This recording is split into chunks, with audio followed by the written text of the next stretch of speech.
I mentioned in a previous video that unhealed abuse shows up in adult life, and it shows up in various ways, okay? And one of them is lack of trust. People who have been abused by people they trusted, people who were their caregivers, adults that they looked up to, they lack trust, especially when they go into relationships. So you might see that there is someone who is always looking for validation, who is always asking that you tell him or her wherever you are. And because I'm talking about boys, so let me use the man. He always wants to know where you are at every specific time because of the trust that was broken. And because he has not healed, it comes out in the adult relationship. And it destroys a lot of relationships because the other party who hasn't been through that or who doesn't understand what the partner is going through might find it daunting, and it will be too much, and they will feel that it's not healthy, which is not. So that's one way that abuse shows up in adult life. Another way that abuse shows up in adulthood is abuse. I have a book, Hurt People, Breaking the Vicious Cycle of Abuse. Most people who have been through abuse and have not healed tend to perpetrate the same thing. So you realize that when they catch serial killers or rapists and they go back into their history, most often than not, most of them have been through abusive situations. And because they have not healed, they meet it out to the next person and it becomes a vicious cycle. So if you don't break it, it becomes the next generation to the next generation to the next generation. And the last way I would like to talk about is coping instead of truly healing.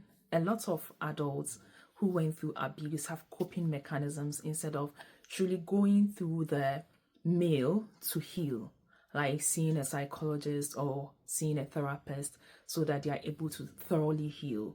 Most people just cope with it, and some of the coping mechanisms are perfectionism. You realize that there's someone who is like a perfectionist, want things done a certain way. Sometimes it's a trauma response. It's because of what they went through as children. Some people are avoidant. They won't have a conversation with you. They won't sit down to have a heart-to-heart with you. They always act out. That's how some people also come across. And some people are people pleasers. You realize they don't have an opinion of themselves because they have been taught to please.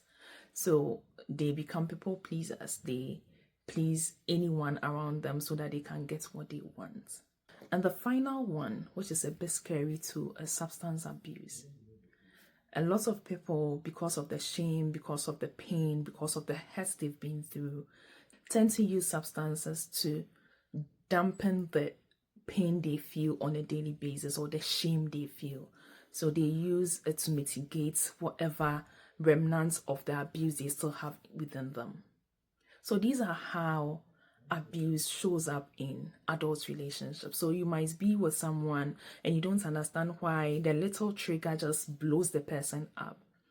This might be because of the things they went through as a child.